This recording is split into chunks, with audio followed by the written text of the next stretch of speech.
আলহামদুলিল্লাহ, পশ্চিমবঙ্গ রাজ্য জমিয়তুল উলামা হিন্দের স্বনামধন্য সভাপতি তথা পশ্চিমবঙ্গ সরকারের ক্যাবিনেট মন্ত্রী হযরত মাওলানা সিদ্দিকুল্লাহ চৌধুরী সাহেবের উপস্থিতিতে এবং দক্ষিণ 24 পরগনা জেলা জমিয়তুল উলামা হিন্দের উদ্যোগে ও মগরাহাট ব্লক জমিয়তুল উলামা হিন্দের ব্যবস্থাপনায় আগামীকাল সকাল থেকে জেলার প্রতিনিধি সভা অনুষ্ঠিত হতে চলেছে। যে সভায় 1000 থেকে বেশি মানুষ উপস্থিত থাকবে আশা করা যায় ইনশাআল্লাহ। এই সভায় স্টেজটা সম্পূর্ণ হয়েছে। আমাদের সাথীরা জওয়ান সাথীরা কাজ করছে, জমিয়ত প্রেমী বন্ধুরা, এবং এদিকেও পাতনি পাতার শেষ পর্যায়ে নিচে কিছু সাথী আছেন যারা রান্না কাজে যুক্ত নিয়োজিত হয়ে আছেন এখনো পর্যন্ত।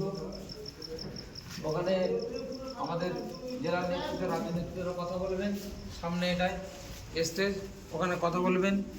এবং এই যে পর্দা সাদা দেখা যাচ্ছে, এই পর্দা ইনশাআল্লাহ এখানে প্রজেক্টরের মাধ্যমে এখানকার মানুষরা যাতে সৌলভের সঙ্গে দেখতে পায়, যাতে কারো কোনো রকম অসুবিধা না হয়, সেই জন্য এখানে প্রজেক্টরের ব্যবস্থা করা হয়েছে।